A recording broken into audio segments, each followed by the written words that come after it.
tell the world we are Liverpool, champions of England. We've conquered all of Europe.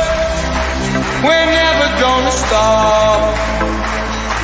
From Palestine to Turkey, we've won the fucking lot. Got Paisley and the Shankly, the fields of Anfield gold. We are all supporters, and we come from Liverpool. G'day everyone, and welcome to a brand new show. This is the Match Debate. For those who missed out on the branding, there it is, the Match Debate. That's what we look like in branding world. This is a brand new show. Obviously, we're thinking about the idea of the Red Sea Down Under. I mean, that might just turn into this, but the idea is that we're just going to talk about the major, the most contentious points maybe from the weekend. Maybe put some topics or points of conversation out there to us, and then you guys in the comments section can also have your say. And maybe some of us agree with each other, maybe we don't. And speaking of those who maybe agree or disagree with each other, we do have the lads from the Red Sea Down Under. We do have Pete, Steve, and Nick. I'll start with you, Pete. How are you going after this weekend? Yeah, I'm pretty good. I'm just happy we can all sit together and match debate together. It was. How long were you holding that in? How long were you holding that in, Pete? It is what it is. It's the mood I'm in. A bit, positive, but at the same time, holding some stuff in from the weekend's game, and I just can't wait to release it to tonight's show. Look, I'm feeling all right. I'm feeling all right. It's there he is. We got Joey here. Look, we're calling him Joey now. Joey was the inaugural guest on our fan zone last week, so that's going to be something we're going to do a lot more regularly, which is where you guys get to come on the show.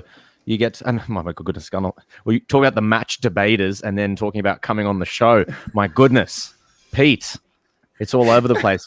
I mean, clearly, look, you guys can use the terminology match debate in any way you can, but we are your match debaters.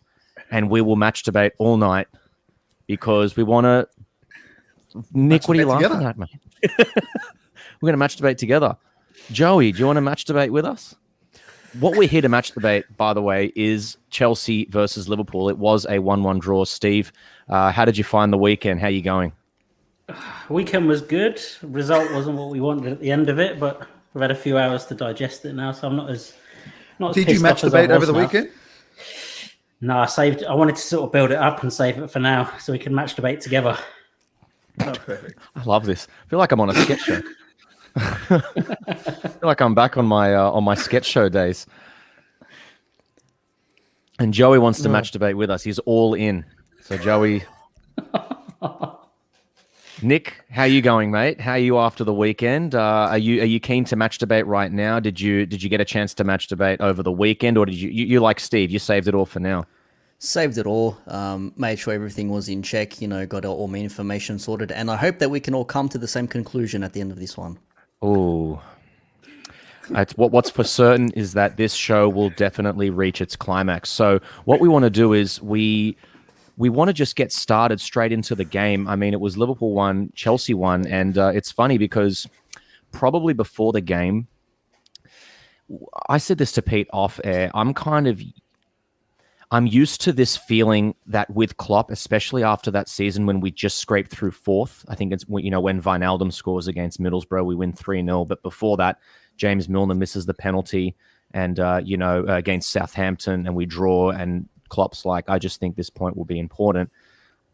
There were feelings of that, but Pete, it's this idea, just despite the fact that you did call a 1-1 draw, it's the circumstances of the game that's kind of leaving a little bit of a sour taste in the mouth.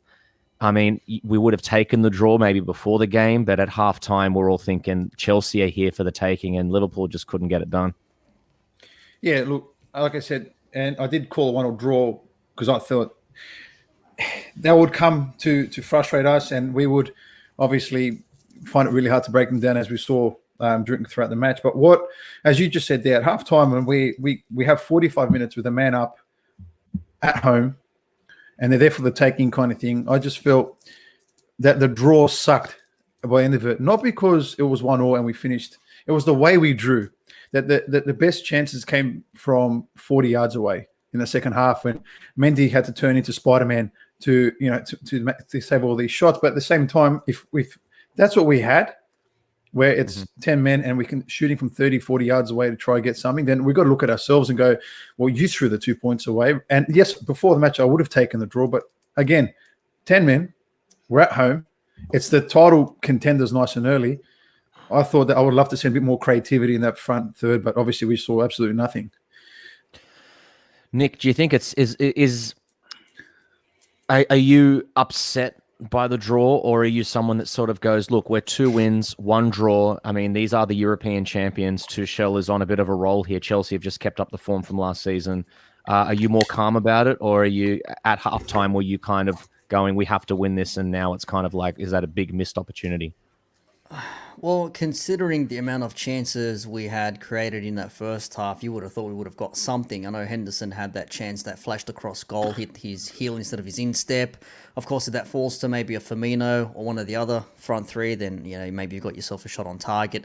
So there were some chances there. But for me, it was that, like Pete said, there was no creativity in that second half. And we had no clear-cut opportunities on target in that second half. Like we failed to create a single big chance in that second half, especially. And you got to give credit to Chelsea here, because even we said, let's see what Chelsea are made of now. Like, let's see how their back line works. I think Steve might have said that in the chat. I forget who it was exactly, but one of us mentioned it. And we saw Chelsea's backline work and in action. So I don't know if that's credit to Chelsea or if that's our frailty and our failing, because we're meant to have this squad, everyone's back together again. And the whole thing of not maybe putting Thiago on for the second half, which I thought we probably should have, because you knew Chelsea were going to sit deep, so there was opportunity to thread balls in and eye of the needle type of stuff. That maybe would have given something for our forwards to go for, but it didn't really happen. And at the end of the day, like Pete said, like you take the 1-1, it's better than losing to 10 men, like them hitting us on the counter attack. But the fact that we failed to do anything in the second half really does annoy me. Steve, I mean, is there any we got any light comments here? Anyone here who's looking at the bright side of this glass half full kind of thing, or just feeling a little bit annoyed by it still? I think as the game finished, I put a message to you guys and said, look, the main thing is we haven't lost ground on any of our main rivals. It was an opportunity for us to get, I think you said, George, straight away, it was an opportunity to get one on them straight away, which we missed. But one of the most important things was that we didn't lose ground. If we'd have lost that game, that would have been a lot worse, especially a home game. So I was annoyed because of the nature of it is half-time, you go down to 10 men, and you think, yeah, we've got this, we can just push on. But aside from the first 15 minutes of the second half, from 60 minutes onwards, we looked pretty clueless going forward. And it was just, Chelsea have got a very good defence, and they've been defensively solid ever since Tuchel took over.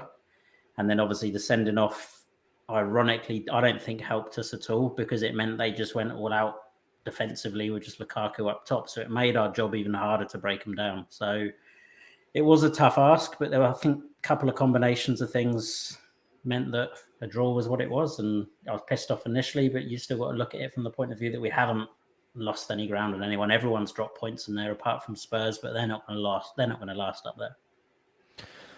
Yeah, absolutely. I just want to quickly go to the comments here. We've got It's Finners, so I'm guessing that is Finners. It says he hope you're going well, guys. Great podcast you guys run. Thanks so much, man. Thank you for that. And then, we also want you guys to join in the conversation. This is the match debate. Please, you're going to hear this the whole time. Match debate with us if you wish. If you don't, match debate on your own. I mean, lots of people do that. So Finners also says here, would you guys agree that beyond the 60th minute, we should have invited them onto us to stretch play open and cut into them? That's a really, really interesting point. I'm going to throw it to you, Pete. Sounds like you got something to say. I kind of thought the same thing. But what we clearly saw was they didn't want any of that. There was, anytime they had won the ball, it was straight to Lukaku, and then obviously it was Van Dijk or Matip absolutely just pocketing him. And so I don't think they wanted to try and come at us. They did a little bit towards the end of the game. They thought maybe we could jag one late. And they had where Allison had that little like that slap at that ball where it kind of just deflected towards him. But I don't think, as much as I agree with that, because our strength at the moment seems to be only on counterattacks. It looks like we can't even beat a drum at the moment rather than beat players 1v1. It's just more so, I just thought that that would have been excellent. But from that, when they didn't want to attack us, I was thinking, as good as Fabinho was, you could have sacrificed a defensive midfielder, put Henderson there, and actually put on someone a bit more creative. If you wanted to leave Harvey later on for that, the X factor kind of thing, that's fine. Leave Harvey because he was better than most of the team anyway. But I felt that maybe you should have sacrificed your defensive midfielder because it was Matip and Van Dijk 2 versus 1 the whole second half. And I back those two versus him any day of the week, especially the form they're in. So I was thinking that I was saying to myself, just sacrifice Fabinho, just drop Henderson there and put on maybe Naby Keita, who can potentially get the ball and run at them, or Thiago, as Nick said earlier, and maybe some threads, some needles that was clearly needed because we lacked so much going forward. It was actually embarrassing. Steve, I want to throw this to you. By the way, g'day, Jericho. Thanks for joining us again. We love having you on. Thanks for coming on to this brand new show. Thank you for match debating with us here. Jericho says here, Klopp needs to wake up with his lack of tactics. I mean, I want to throw this at you guys, Nick and Steve, but Steve, I'll start with you. Do you think there was a little bit of a lack of invention from Klopp, or do you think, again, like he's trying to do his plan A, like what me and Pete say, trying to do his plan A as well as he can? Or does he need to come up with something different in these circumstances? I think that game emphasised the fact that we needed a plan B. I mean, it was, Pete mentioned there about leaving Fabinho on. As good as Fabinho had been in stages of that game, I think he looked quite rusty as well because he hasn't had much of a pre-season. So he was good at breaking the ball up in the first half, but he looked a little bit too slow to the challenges sometimes. So he hasn't had much of a pre-season. I think he came on for the last half an hour against Norwich on the first game of the season, then obviously missed last week due to his father's passing. So he hasn't had much football. So he looked not at his sharpest. Henderson didn't look very sharp, I didn't think, in that game. And again, he hasn't had much of a pre-season. He just came in last week and we got away with it against Burnley. I think against the level of football that Chelsea have, it showed. So I think possibly did Klopp underestimate it? I don't know. And should have he adjusted it quickly? I mean, we were all talking about Thiago and he came on, what was 70 minutes gone? But Naby Keita, I mean, Pete will probably disagree with me because he's not the biggest Naby Keita fan, but could he have been a better option from the start? We were all surprised when Harvey Elliott was picked, but ironically, he was probably our best midfielder. But I think Naby Keita should have been there as an option, if not from the start, then to bring on, because it might have been those quick passing and the intricate moves that could have dissected them, because Henderson and Fabinho weren't really doing it, and we just lacked that killer instinct in the middle of the park. Yeah, absolutely. I mean, coming back to that whole idea of us kind of struggling here against Chelsea 1-1, should we have got the win? We've got Finners here saying, I've said on other pods, it comes as no surprise that we struggled when they had a man sent off, purely because we struggle to play against a low block. Nick, that's pretty self-explanatory. I mean, again, going back to what Jericho said, does Klopp need to come up with something new here? Does it look a little bit stale at the moment? Well, maybe it doesn't have to come up with something new, but maybe one player that comes into the fray. Like, as we're saying, this whole penalty situation, handball, all that, which was madness, mind you. I can't remember seeing a scrap like that in football in a long time, but that all happened pretty much on halftime. So you automatically know that Chelsea are going to go in. Tuchel's going to say to his guys, look, we're 10 men down. We're against a very, very good team. We know they can slice us apart, so we need to really be on the defensive side to be smart about it. Pick your battles, attack when you can. And you could see that because they took off their two midfielders in Jorginho and Conte, and they put on Kovacic and Thiago Silva to play centre-back because they were playing, 5 across the back at one point or something ridiculous like that. Yeah. So you already know that it's going to be difficult for you to actually go at them. So Klopp should have preempted thinking, okay, they're a man down, and they're not going to really go forward at us. They're going to wait to see what happens. So maybe that plan B could have been bringing on Thiago or bringing on a Naby Keita, someone to run at them. But in situations like this, you probably think to yourself, okay, they're going to be very flat. They're going to be tight. We're not going to be able to get through anywhere. How am I going to get through this if they're going to be all defending deep? Little passes, things that maybe certain players can see, like a Thiago. Maybe he could have left Henderson on just to sweep up the play, because at one point in the first 15 minutes in that second half, it was all us. And I think Klopp was maybe looking for that second goal nice and early, and then we would have maybe dropped back, and then you would have seen Chelsea come at us, which would have left them open for another counter-attack. But that never happened because they decided to hold back and they tried to counter us, and they got a couple of shots in, but nothing major. And at the end of the day, we can only be frustrated at ourselves. There's a similar point here being raised by Rizla from what you were saying, Pete, and also, what the other lads have said. This idea of, should we have sacrificed one of the more defensive players? I mean, we actually did bring. Do we bring Henderson off and bring on Thiago? But that's probably too late for Rizla. I'm assuming he's probably thinking we probably should have started with a more attacking lineup. I'm not sure. Even at least started the second half, perhaps. Maybe that's what Rizla's also referring to there. I mean, Pete, would you have started the second half maybe and just gone, look, this is now a brand new game, 45 minutes. Should we have kind of set up differently in the second half, do you reckon, from the start? Yeah, I would have loved to see a halftime change.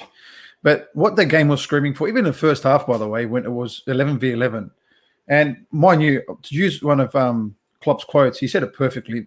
There will never a man down in defence because they defend with 10 men regardless. Mm-hmm. And they were just one less in attack. And that's 100% spot on. And he couldn't be more right with some of the recent statements that I kind of disagree with, when it came to some other stuff that we'll get to later on in the show. But so nothing really changed defensively for us with the ball, in other words, because we did it in the training ground, right? Remember that we showed how they set up with the 5, then the 3, and it didn't change in the second half. It just had Lukaku on his own, and instead of having Mason Mount or Kai Havertz next to him.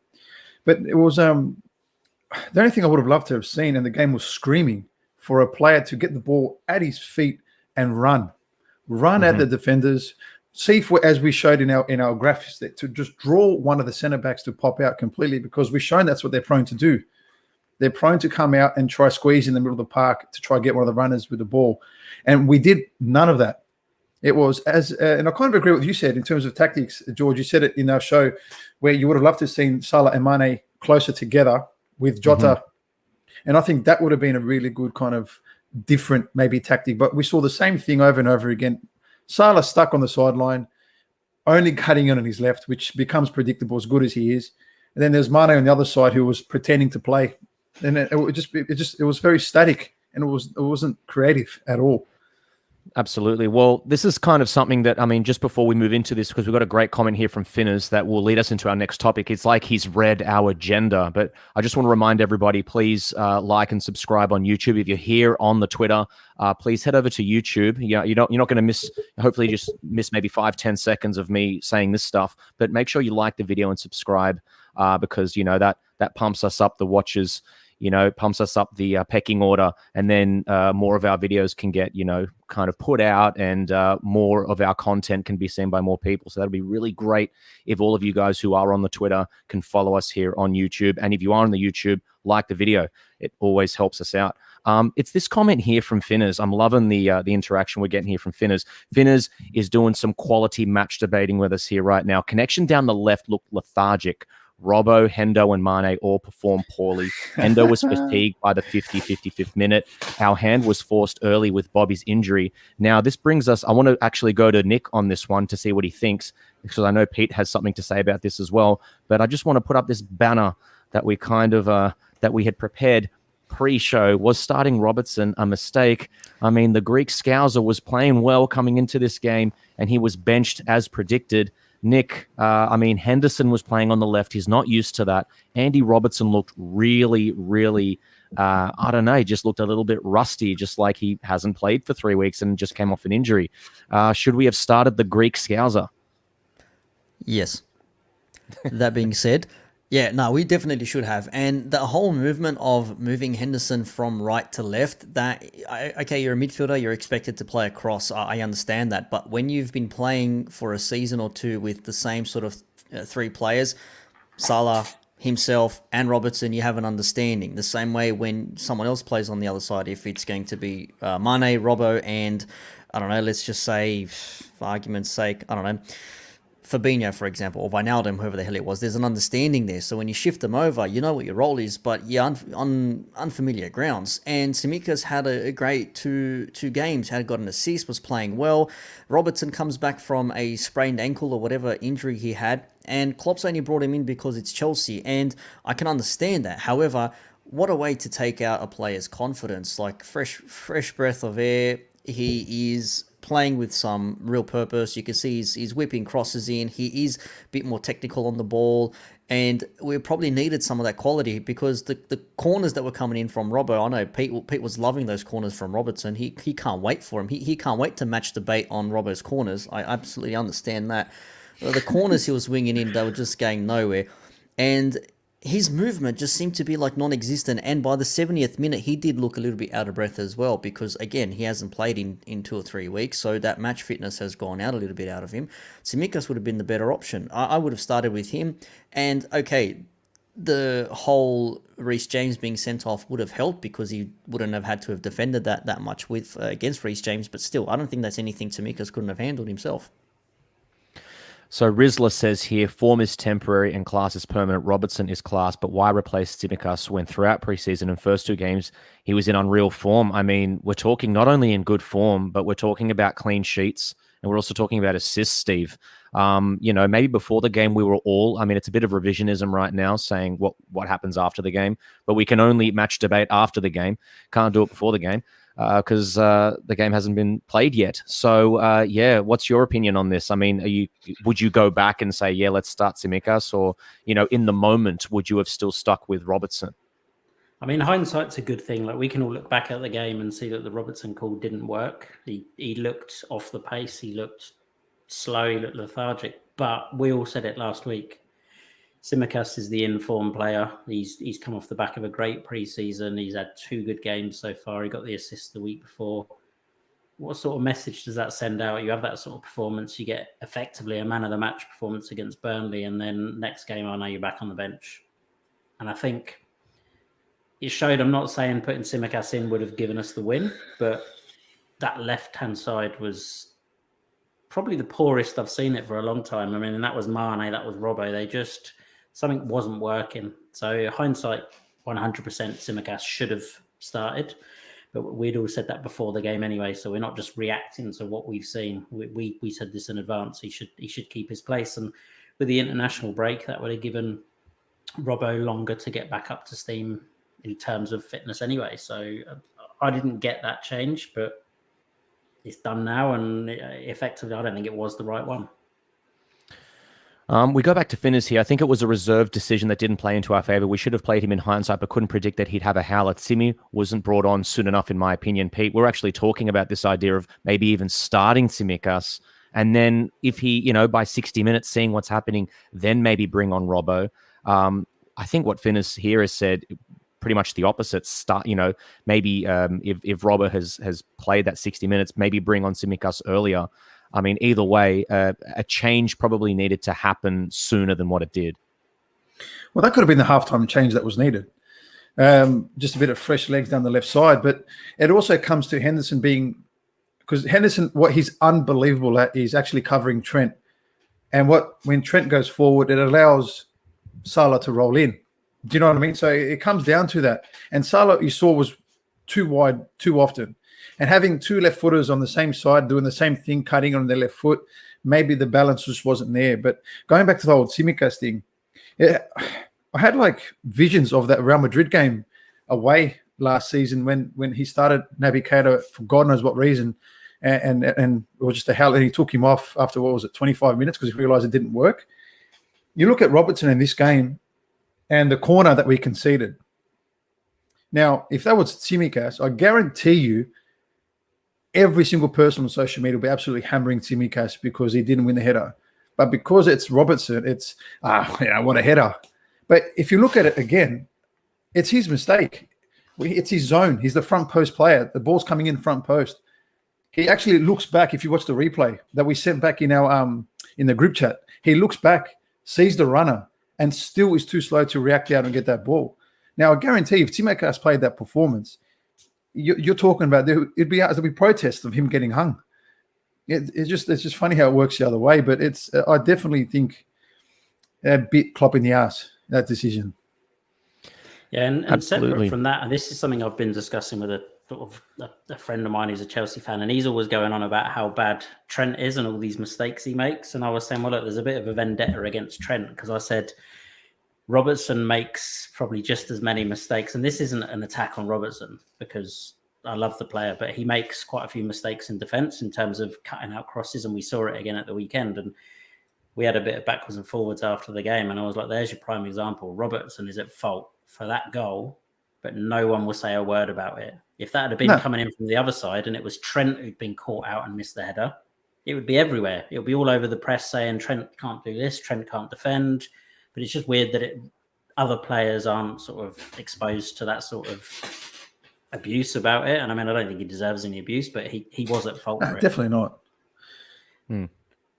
Well, I just want to do a bit of housekeeping here very quickly. Obviously, we do want to get this show to 15 likes. Let's try and do that. But I think this is a really good segue here, because have we seen this from IGKHD? How did you get Alison Beck? I think they're talking about the gentleman in the grey shirt there. I think IGKHD might be keen on perhaps having a bit of a match debate just with you, Pete. Considering, I mean, I'd match debate with you if I could see that you look a little bit like Alisson.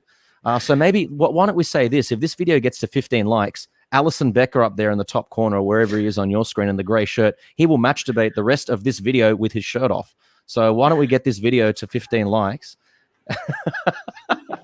How does that sound? I'm in lockdown. I've got the lockdown body. It's impossible. And then if it happens, just don't do it. Don't worry about it. It's all right. It's in right now. Everyone's got lockdown bodies. That's what's in. Well, if you like and subscribe and join my fan page. Buy him a coffee. We've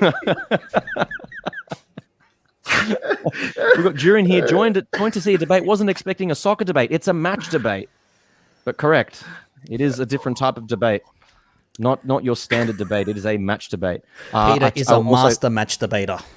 Master match debater. We got to say g'day to Chris Welch. Chris, always a great contributor here to the show. We got to have him on sometime soon. Hi lads, frustrated not to take advantage of 10 men, but before the game we would have took it. I think that's a really nice level-headed thing to say, because here in the new format of the match debate show, we've been getting a little bit fiery, but it's great to have Chris Welch, as always, the voice of reason. We've got Chris also saying here. Yeah, well, he's not the voice of reason. He's the biggest piss taker there is, and that's why I love him. he's not.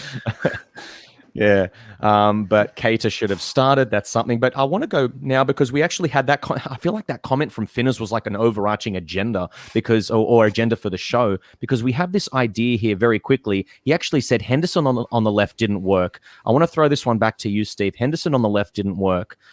Robertson was a little bit of a mistake. This is the match debate, so we're putting out the big questions, the big headlines, so to speak. He also mentioned Sadio Mane was a little bit disappointing. It keeps happening at this moment. I still have faith in him. I still think he's doing all right. My theory is I think his boots are a little bit too big. For some reason, he just looks like he's wearing these massive white boots. Get those nice snazzy blue boots back, mate. Get a bit of sharpness in you, mate. But what do you think, Steve? Can Mane bring it back from here? I hope so. I haven't lost faith in him completely, but he was quite poor. I'm trying to be polite here and not sort of slag him off too much. But every time he got the ball, he would we used to see it, he would slow the ball down and then he'd just do some skill and he'd beat him from a standing position. But against Chelsea, he kept just running into their defenders. He didn't try anything. He just kept defender there and then he just bang, hit into them. And it just happened again and again and again. And I just found it frustrating, but we didn't really have many other options off the bench to bring on in place. So actually, we had Minamino on the bench, didn't we? Mm-hmm. Could have brought him on. Mm. Oh, that's probably frustrating Pete here and that, but yeah. Go Well, on. it Pete. leads into what one of Klopp's quotes was it last week? How he came out and he said Mina has never looked as sharp as he has since he joined the club. So why not bring him on when we need a goal? But this is my whole point, right? So Mane at the moment, I'm not saying he's past his best. I don't think he's past his best. I just think he needs a punch to the face. And whether that's This is the match debate, and the match debate has just heated up. whether it's whether it's Klopp actually doing it physically, or it's a player, or just being benched, I just feel like he needs an absolute wake up call. And maybe this is not his fault entirely. By the way, I also believe that we haven't brought in someone to give him a test, to put some pressure on him, because we've seen now with Tsimikas putting pressure on Robertson. We're going to see what Robertson's really made of. You know what I mean? And it's one of them ones. So when you have competition, it elevates your game, because at the end of the day, if your competition is doing better than you, he plays. So we've seen Jota, for example. Jota's come in, and he's not. If you ask 10 people now who would you start as a 9, I guarantee you about 7 would say him, purely because of the form he's in and what he's brought. So I don't completely blame Mane as much as he's really pissing me off, but at the same time, I feel like he needs something. He needs someone to bring something to his game where it's like, oh, by the way, if you don't play good again, we're starting him. And it's Mina for me would be the one who would have brought on versus Chelsea, who is a great pocket player, who exposes kind of, those tight gaps that we've seen in the preseason. Well, I want to I just want to veer the agenda a little bit off what we were going to perhaps go on. I really love the questions here that Rizla's been throwing up for us here. A question for all you guys: who is your preferred midfield trio for this season? For me, the composure of Fabinho, the elegance of Thiago, and the incisive energy of Harvey excites me. Now, we're going to move on to Harvey Elliott just after this, but this is a really interesting conversation, because for our front three to be scoring and to be getting the opportunities that they can, you kind of need a lot of utility and energy from that midfield. But we've also been lacking a bit of creativity, and that's where Harvey's kind of come to the fore. I want to throw this one at you, Nick. I mean, it's everyone wanted Fabinho. What did we want? Fabinho, Thiago, Keita kind of thing for this game. And if this is a big game, I guess that'll be my answer. That's kind of what everyone leans to. What about yourself? I mean, also in the context of Elliott playing quite well. See, that goes back to the whole notion of who do you play against your top rivals. It's one thing to play a youngster who's getting blooded into this squad against someone like a Burnley. Now, that's one thing. It's another to bring them on against people that are playing against Jorginho, Conte, Havertz, Mason Mount, and whilst they're not that far in age difference between Harvey, I think Mount's still in his early 20s or something, and like Trent's in his early 20s too. Like there's not that much of a gap in between, but this might have been a call for experience and maybe some extra skill. Harvey in this game might have been good to bring on in the 60th or 70th minute as that X factor, as we said. If Thiago had started instead of Elliott, but again, you couldn't predict how this game could have gone. If they're going to be bulldozing you through the middle of the pitch, then you're going to need someone to sweep up and mop up the loose balls, which is what Fabinho was doing. And Henderson, I think someone said it earlier on in the chat, that he looked gassed by the 55th, 60th minute, which he did a little bit, and then he got, I think he just got subbed off, and that was that, because that's when Thiago came on. But I think for me, it was a case of, what do you want more out of this midfield against Chelsea? Do you want them to create a bit more, or do you want them to just sit and defend a little bit more? Because whilst maybe they haven't really set the league alight in the last 2 weeks, though, they played a decent game for the opening, 3-0 win, and then they beat Arsenal, which it's Arsenal again. But against this team here, against our team, we should have been more than confident to go toe-to-toe with them, and especially at the half as well. If you're not going to start them, halftime, as I said, they're going to drop a couple of players. They're going to have to solidify their defense or their midfield ranks. So why wouldn't you put someone on there who is going to give you the better option in the midfield? But hindsight's a beautiful thing. Steve? For me, for the midfield three, I mean, Fabinho for me is the player that I'd put in most games. Obviously, if it's someone we're expecting to dominate and go ahead, you wouldn't always need that defensive aspect. But for me, he's a bloke who should be in there week in, week out. as much as I like Harvey Elliott and what I've seen the past couple of weeks, I don't think it's someone that we're going to rely on every week at this stage. I just have this expectation of Thiago to be a great signing for us eventually. And I just think I'd like to see a bit more of him, whether Klopp's slowly bringing him back in. But for me, Henderson, Fabinho, and one other. So I would like to say Thiago, but I don't know what Klopp's thinking. You've got Naby Keita there. He's come in the last couple of games, didn't come in today. At the weekend. But if I was to pick it, it would be Fabinho, Henderson, and then probably Thiago. But I don't know how well that's going to work because we've never really seen it in a game. Yeah, right. Well, I just want to close the loop on our Mane conversation very quickly.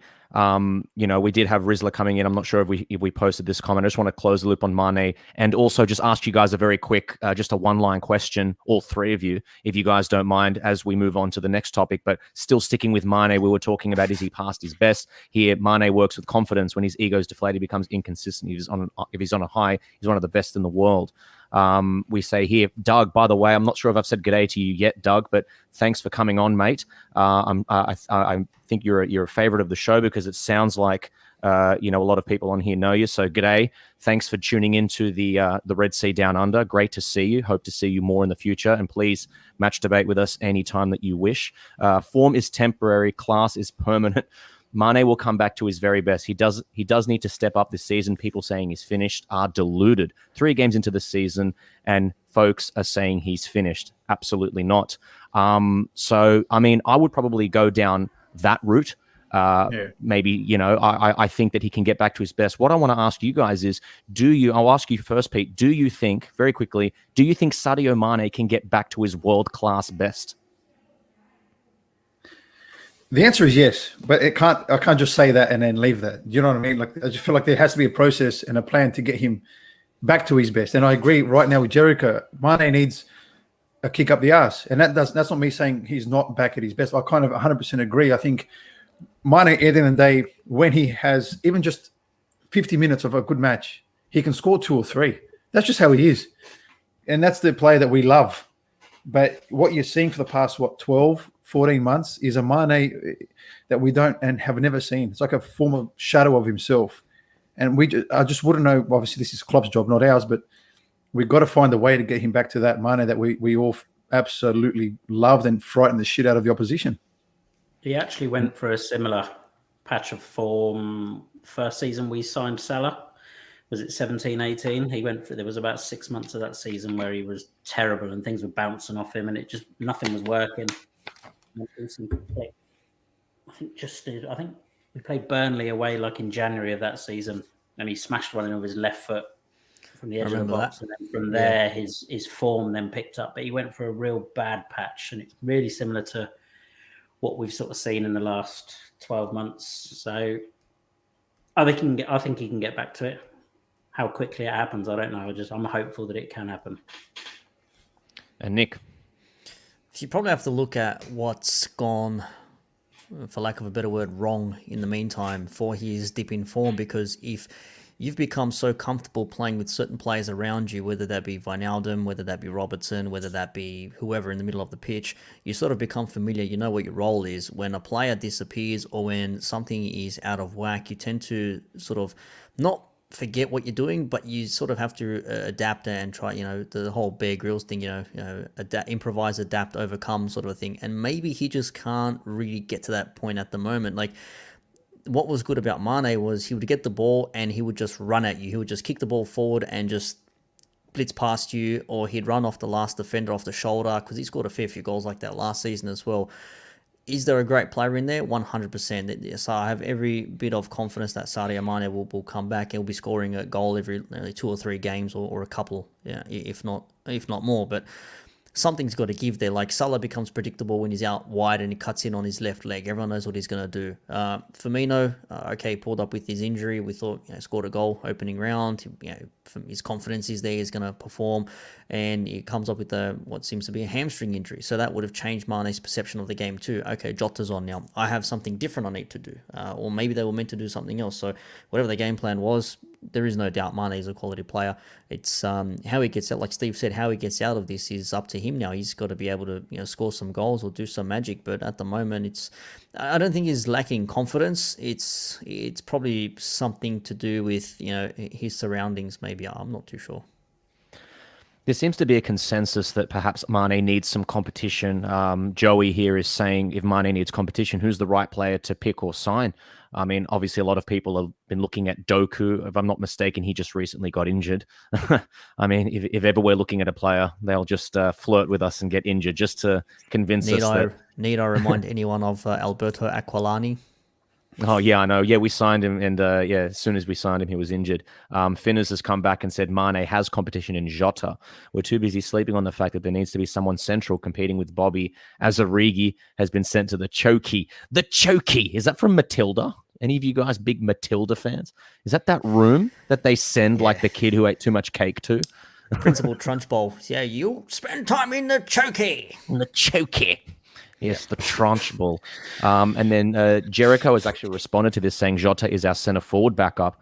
I still think that we need to see what the best combination of players there is because Jota is just such an interesting, intriguing player for us. But another intriguing player as we put the Mane conversation to one side. And by the way, my conclusion on the whole thing is that Sadio Mane needs to get a pair of blue boots and he needs to get them quick smart. And he needs to drop down a size. If he's wearing size 9, go 8.5. If he's wearing size 10, go 9.5, mate. Make them a little bit more. Just looks like Bambi on ice at the moment. I'm sorry, that's neither here nor there. But one conversation we were just gearing towards, is this idea of our midfield, and we just want to bring up this young lad, Harvey Elliott. I want to throw this one out to all of you guys, and this is going to be it might be a bit of a shambles in the fact that I haven't picked anyone in particular to talk right now, but whoever wants to come in first. Harvey Elliott had a great game. There's a really interesting point. I would give credit to Neil Atkinson because it was a great tweet of his. If I could have shown a screenshot of it, I would. The consensus seems to be similar around the place. Harvey Elliott was the best player on the pitch, so that justifies his being picked in the starting 11. But it's not his job to be the best player on the pitch, and we shouldn't be relying on an 18-year-old. It's good that he started, in my opinion. I'll put my 2 cents in at the end. But what do we all think? Elliott starts, he plays well. Could we have won without him, or was the draw kind of down to him as well? He did well. I'll take it. I'll start then. I think with Elliott, the first half was excellent. Second half was great again. I think I would have taken him off, not because of a poor performance, purely because he's never really been exposed to a situation like that in terms of playing at home against your title rivals and they're a man down and they're just sitting back completely trying to soak up all the pressure. I think for him, if you had taken him off, let's say Thiago, who's done everything in football, I think maybe not that it would have been better, but it would have potentially given us an option or something on the field, or presence where just someone knows that he's been here, done that. Let's just see if we can cope with that, or maybe push Henderson to the right and Thiago to the left. But in terms of Harvey Elliott, man, are we serious? Yeah, like this 18-year-old superstar, or in the making, fingers crossed, and nothing happens to him. But I think I'd be looking, if I was the team, I'd be looking at him saying, Jesus Christ, this 18-year-old has absolutely outdone us in one of the biggest games already of the season. We got to look at each other and see. We got to match him now. He's kind of leading the way, and I just think to myself, just going back to the question, would I have taken him off? Yes, not because of performance, because of I would have liked to have seen someone with a bit of experience in that kind of situation to see if they can take the game by the scruff of the neck. Steve, what are your thoughts on Harvey Elliott in that game? I mean, it's a question of was Klopp right to start him, but maybe was Klopp right to leave him on? It's one of the two. First question, was he right to start him? I think his performance confirms that. I mentioned it earlier that he was probably our best, maybe not our best player on the pitch. Some people say yes. I'm not sure if he was the best player on the pitch, but he was definitely our best midfielder on the pitch. By a mile, he had a much better game than Fabinho and Henderson. It's a difficult one whether he should have taken him off, because at the end of the day, like Pete said, you wanted someone there who's got that experience to sort of grab the game by the scruff of the neck. But at the same time, he's that sort of player that you have on the pitch in those tight spaces who can find that space. And again, I mentioned earlier, hindsight's a great thing. It didn't work out, so should it have changed? But when I'm watching the game, he was the one midfielder that I was hoping stayed on, because he can.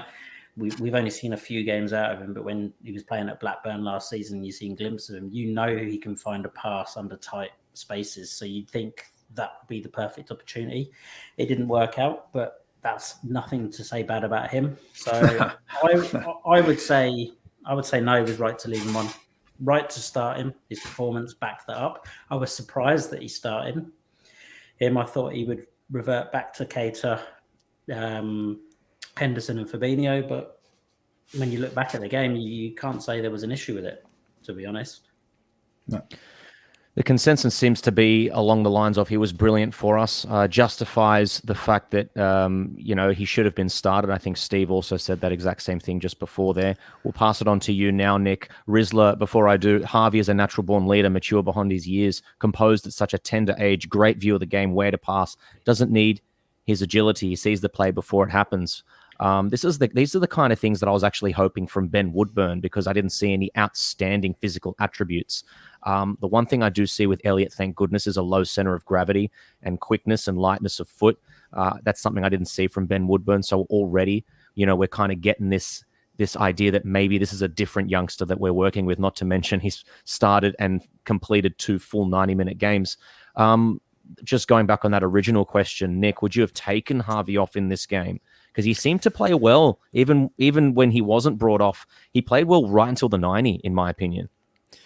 Well, just going back to him being, or having great performances over the last 2 games, if that is what we're looking at, a metric to keep you playing, then why drop Tsimikas and bring Robertson on? You know what I mean? Like, no slide on Harvey. I got no issue. We always talk about players who are ready to go. Like, if Curtis Jones is going to be a player who we're confident in starting, then Harvey Elliott should be as well. Because if you're good enough, you're old enough, isn't it? The old saying. So there is something in that to say, you've got skill, you've got some talent in you, get onto the pitch and show us what you can do. That's how you have breakout moments. That's how you make a name for yourself, and everyone says, okay, there's something serious about this kid here. In terms of the second half, I don't know. If you do take off a Jordan Henderson who's come back from injury, still trying to get up to scratch again, you could have brought on a Thiago. You could have had him play a little bit forward. You could have even had Harvey Elliott maybe go up a little bit more. Thiago play off the right, perhaps Fabinho roaming around maybe. It could have been something different, because it doesn't matter who you got on the pitch. I think Chelsea would have played the exact same way with 10 players. There's no chance they would have ventured out to do anything other than defend. As we said, that first 15 minutes in that second half, we were pushing and pressing so hard. We couldn't get anything. We had a couple of shots from outside the box, and that was it. And then they got a couple of sniffs on a counter-attack, and Matip had to block a volley from Lukaku. Then Kovacic had a shot that Alisson had saved, and that was pretty much it. And you could see Harvey Elliott on the ball trying to link up with Salah, but Salah being Salah, it was just so far out wide. And I'm looking in the middle of the pitch, I'm like, there is so much space here, but there's no one running into these spaces because there's Chelsea players all over the place. But if you make a run, you might drag a defender with you, open up a bit of room to take a ball forward, take another stride, have a shot on target maybe. Who the hell knows? So I got no issue with him starting. Would you have taken him off because it is a big game like Chelsea? Maybe. But you know what? If he scored the winner for us, everyone would be praising Klopp for having starting him and leaving him on. You know what I mean? Yeah, absolutely. And I love this comment from Joey, by the way, very quickly. This is kind of what I've been saying. We said this in the training ground, this idea that he can be our Coutinho replacement at 18. I mean, Coutinho comes to us at 21. He doesn't get his shooting boots on for another 4 years. So hopefully Elliott has got a little bit more to his game and he can add those shooting boots sometime soon. He's got a lot of players to learn off, especially Mo Salah, who I call his older brother now. I want to hear him say that as well. Kind of like what me and you said, Pete, before Gomez and Van Dijk talked about it on air. We kept saying that they're like big brother and little brother. So hopefully the same thing can kind of happen with these two. This was interesting. Maybe brought on Keita for Elliott, despite the fact that that Elliott was having a good game.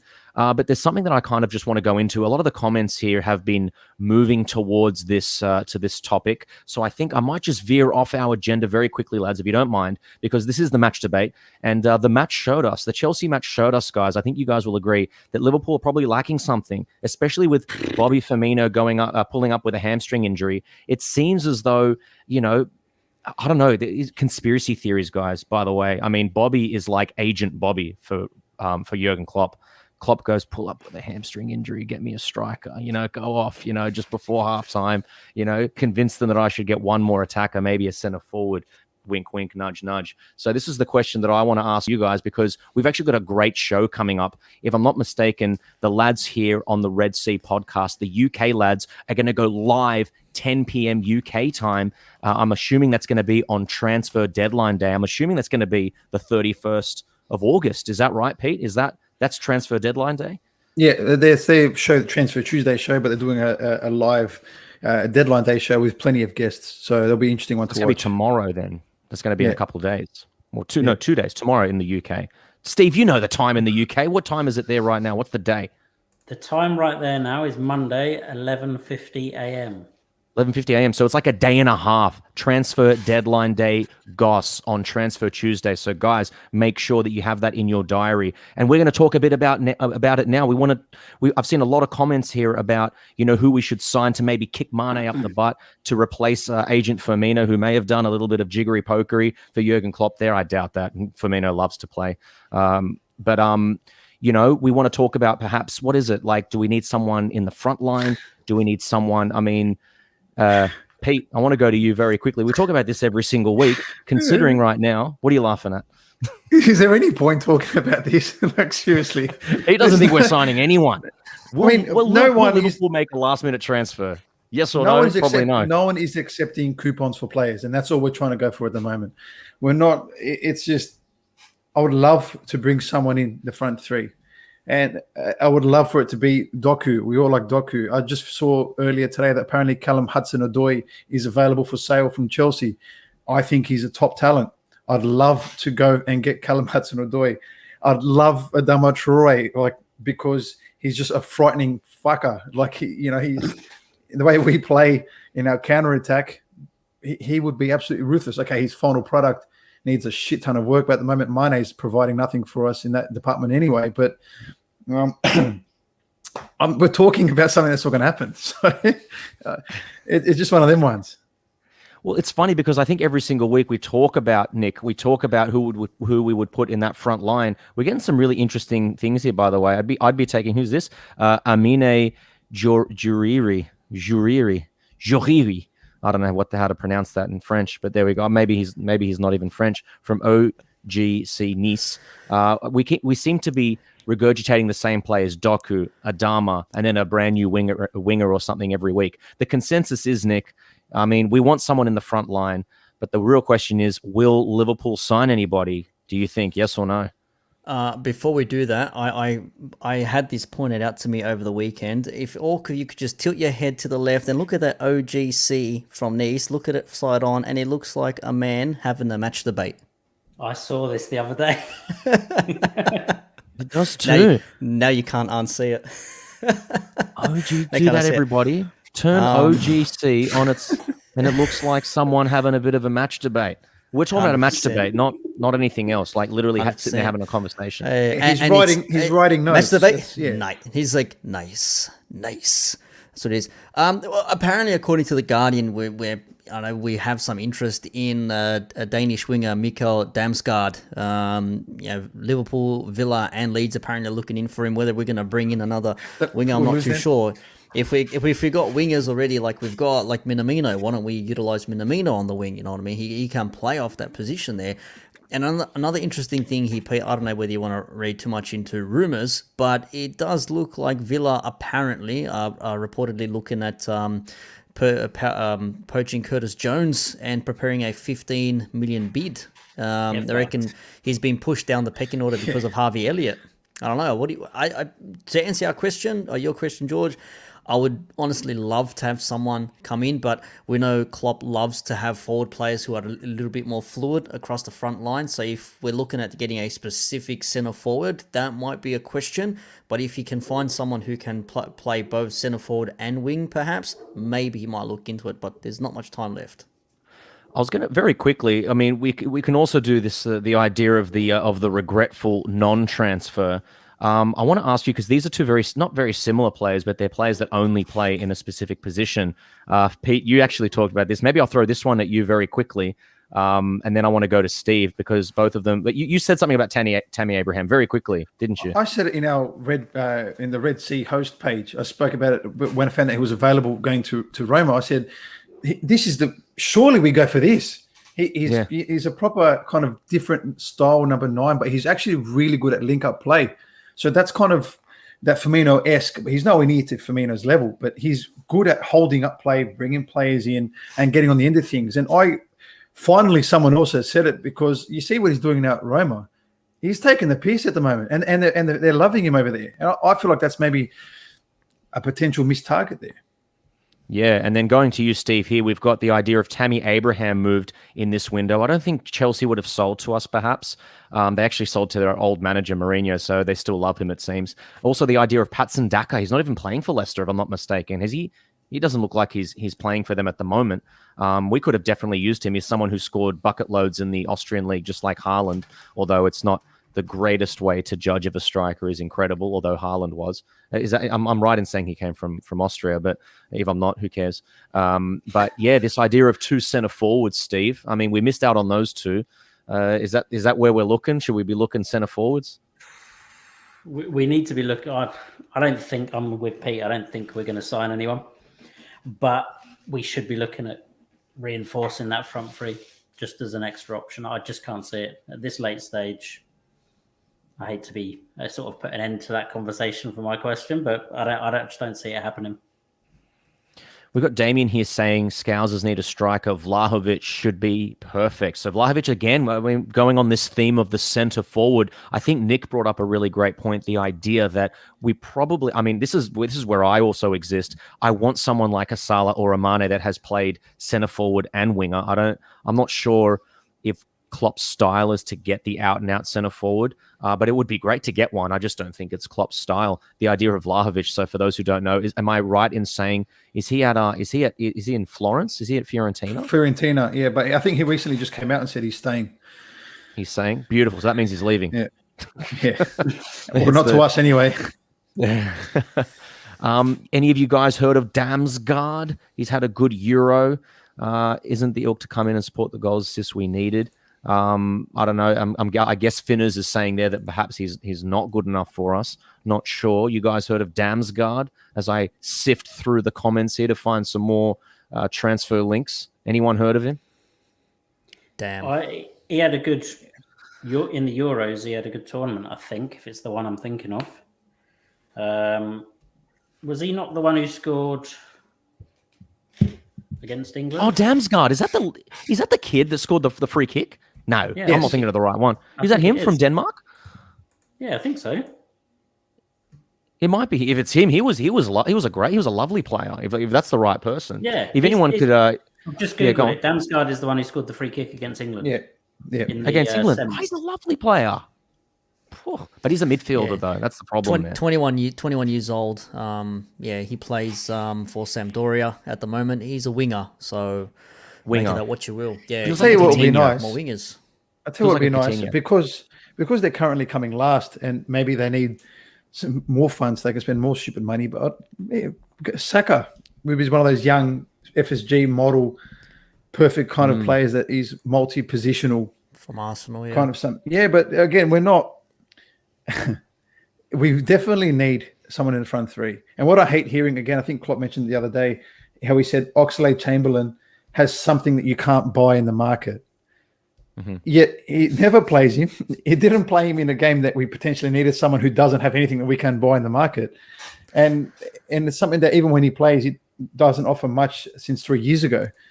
So I just, that kind of stuff is like Klopp, Klopp's unbelievable human, and he's protecting certain people, I believe, in terms of some of the stuff that he says when it comes to transfer market, saying if I wanted to play, I'd get one. There's no chance on earth Klopp and his coaching staff are looking at that front three and saying there's enough here for this season. There's no way. We've got here Doug saying Adama Traore is a very good player. He has no end product. Klopp could nurture him and improve on his end product. I agree with this. I think that we've 100%. seen examples of Klopp, you know, having a player who's kind of a loose cannon and kind of just firing everywhere and doesn't hit the barn door. The machine gun kind of hits everything but the barn door. I have a feeling that with the right training, and Klopp has obviously talked a lot about Adama Traore. Very quickly to all of you, I want to ask, maybe just go around the room, starting with you, Steve. Would you take Adama Traore right here, right now? No. No, lovely. Love it, Nick. Controversial, no. Yes, just because I can see him run around with those baby oiled up arms of his and have defenders trying to grab him, just falling all over the place. Plus, he'll look good in a red shirt. Yeah, Pete, you take Adama Traore, I'm assuming.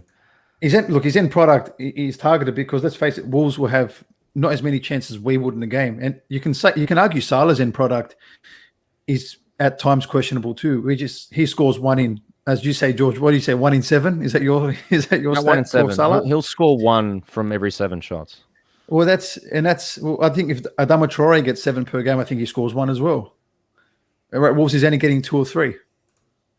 This is an interesting thing here. The idea of Kyde Gordon. I mean, I think I agree with Rizla here. In about 2 or 3 seasons, we could be seeing a player there, left-footed, plays on the right wing. I want to see a bit more pace from him. Me and Pete were talking about this very quickly off air, and it was the idea of I've been absolutely shattered by the experience of watching Raheem Sterling. Kind of grow up from a 15-year-old playing and scoring 50 goals a season, 10 goals in one game for the under 18s and then the Rezzies. He was so quick, and he was so quick from 15 and 16. Gordon, I feel like he needs a bit more pace, but we're going to watch a lot more of those games. Might be even a future show for us to do, Pete, in the future. Maybe watching the 18s and 23s and having a look at some of the talent there. But I have been the past couple of days, actually. You've been watching those? Yeah? Yeah. There's an interesting one here. I don't know what you guys think about this link. It's not incredulous to suggest Jared Bowen. What is he? Left-footed, low center of gravity, can play front three, middle three. One of those, he kind of feels like a Harvey Elliott, Shaqiri type player to me. Good delivery, but he's English, so that always helps. But for me, I don't know if I'd go for Bowen purely on the fact that I've seen Elliott kind of fill Shaqiri's shoes quite effectively in the last couple of games. It seems as though Elliott's got more fitness than Shaq, so I think that's why Klopp loves him so much. Any of you guys, would you take Jared Bowen? I prefer Traore.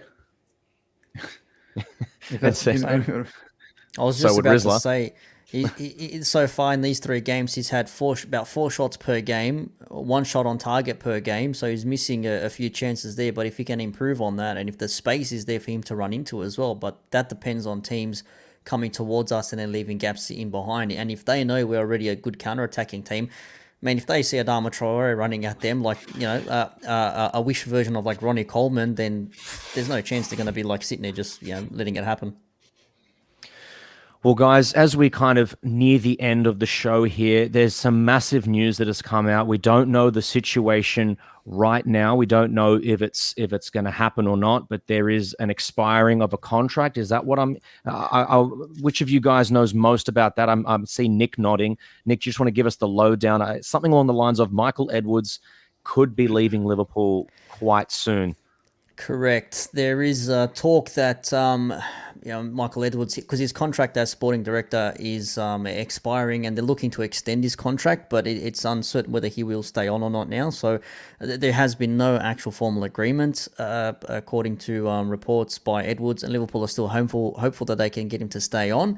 And he's been a massive part of our transfer strategy and the players we've brought in since 2011, when we were in the shit Roy Hodgson era. So, when he came in as performance and analysis, he's just increased from there, and he became sporting director in 2016. So we've seen a lot of good things happen through him. So it would be a damn shame if he did end up leaving, and hopefully he doesn't. But I don't know.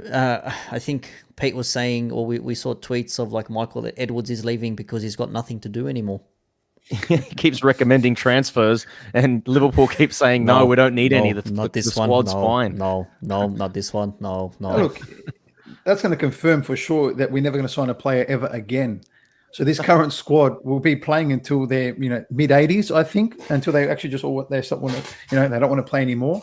Or the very simple option here is James Milner just slots in and does the job. Yeah. I mean, he could do any other job. Thiago's father here, our captain, Il Capitan, says he wanted to leave in the last few years, but he was convinced otherwise. That's interesting.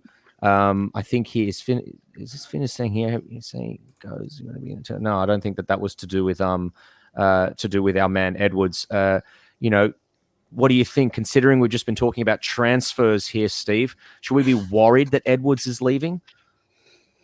Well, we've always heaped praise on him in terms of what sort of deals he's negotiated, in terms of like the Jota deal where we paid $4 million up front and then the rest is in installments. The Thiago one was similar, and then obviously the selling process. He managed to always get amazing fees for players that you sort of look at and you think, well, how has he managed that? I mean, Brad Smith and players like that we sold for excessive transfer fees. So it's difficult to say, because obviously there must be a plan in the background of what's going to happen. Because the way I read it was his contract expires, and I think from what I read is he's advised them that he wants to leave at the end of that.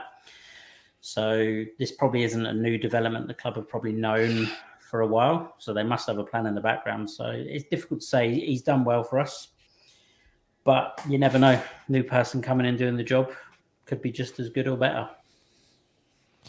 Yeah, absolutely. Pete, I'm not sure if we've heard from you on this. I mean, you were saying we're never going to, you came in at the start there saying we're probably never going to sign someone again because of the fact that he's probably our only chance of getting someone, as he's the one that's basically been negotiating and structuring the deals over the last few years. Are you worried that he's leaving at all? Do you think Liverpool will be as slow as what we have been in the last 2 years? Basically, since we won the Champions League, we haven't been moving very quickly in this department anyway.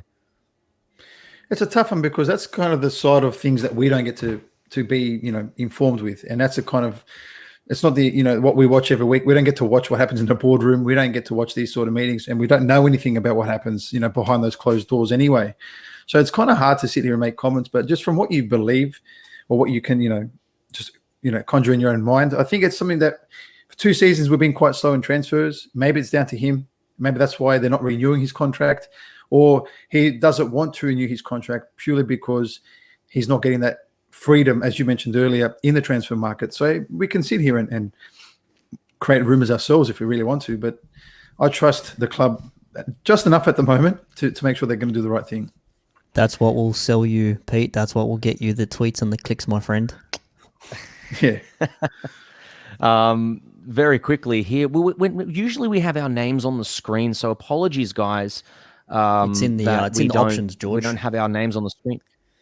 Is it in options? Settings. Do I have to turn that on? Yes. Is it in the settings? Correct. Oh, jeez, I can't believe I didn't. Sorry, Finn, there's 1 second, mate. But it only normally comes up when we haven't got the comment across the bottom of the screen as well, doesn't it? Yeah. Question. Well, I'm not sure. I mean, I can't see an option now, but cutting edge masturbating voice technology. Well, hey, look, man, it'll be up the next one. You know it's real. We were just so excited to start match debating that we just forgot about our names.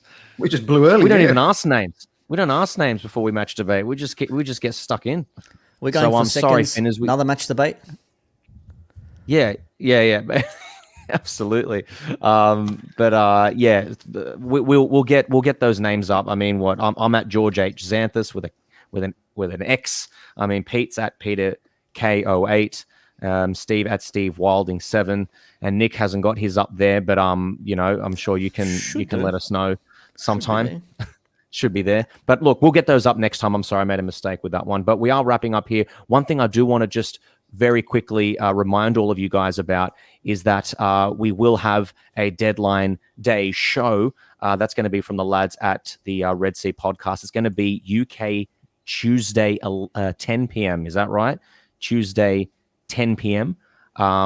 So that's going to be tomorrow. So if you've loved the conversations that we've been having here about the transfers, please tune into that show, and they'll be reacting live. Maybe Liverpool will have something happen, and we can all have a chat about it. It won't quite be a match debate, but it'll be something very, very similar. Also, please make sure to like and subscribe. By the way, Pete, we got 15 likes. No, you didn't. You taking off your shirt or what? No, you didn't. They got You know 15 what's likes funny? on the thing they did. We got 17 on Twitter, Pete. 17 Yeah, on that's YouTube, sorry, YouTube. 17 on YouTube, sorry. All right, hold on. Before we go anywhere there. 7. You know, all I can say is lucky we didn't win 7-0 on the weekend. Because if you'd watched the Fab Four show, someone had come on it and said that would win 7-0. And I said, look, if we win 7-0, I'm doing the next show naked completely. That's So brilliant. thank fuck we didn't win 7-0. Is there a But- recurring theme here? Just And involves then- Pete so- getting his clothes off. Yeah, Pete just So wants to what get happened- naked. So moving on. So what are current subscribers currently on YouTube before we move on to the there? What's our subscribers like at the moment? Pete's 274. squirming. What is it? Hold 274? on. I'll get 274. Okay. If we get to 300 by next Monday, the four of us have to do the show with that shirt off. There you go. I'm going to go to the gym beforehand. I'm game. So there you go. No. It's there. Wait a second, James. So if we are at 300 by next Monday, the four of us have to do it with our shirt off. There you go. Wow. If you're And gonna then stuff me up- gonna, If you're going to throw me Yeah. under the bus, I'm throwing you all under the bus as well. okay, we'll do it with our shirts off. We're going to get we got people getting excited here. Here we We're go. gonna have to start a I mean, we- Patreon, Cash App, all that good stuff. Drop all your donations. Wait. Yeah, okay. We should do Well, that. guys, we want to just thank everybody in the comments here. This has been a great show. I think the match debate. We're going to do this. We're going to do this every week. I think we're going to do this every Monday. Do the match debate. We want you guys to match debate with us. No, I'm not saying that word. I'm saying something else. Match debate. You filthy people with what's in your mind. Make sure to like and subscribe. Like this video. If it gets to 20, Pete takes his shirt off. 2 away. Oh my goodness. I feel like I'm at an auction here. Speak it's much been really quicker than that. Man. Pete, you're going to take that shirt off, mate. But please make sure to subscribe to the channel so you can get notifications on when we're going to go live next. We are going to be doing a training ground later this week. We're also going to do a fan zone where you guys, if you're here in the comments, we can bring you on the show and chat to you. So keep a lookout for the fan zone.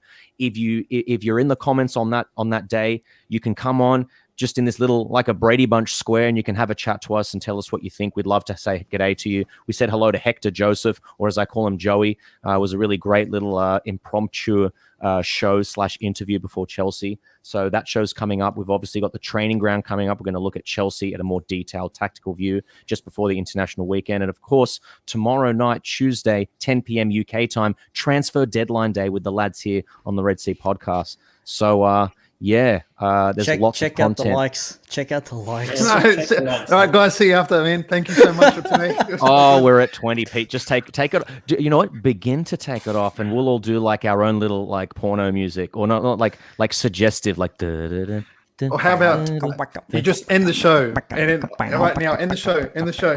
Okay, hold on. Begin to take it off. Okay, we're gonna. Oh, it's gonna.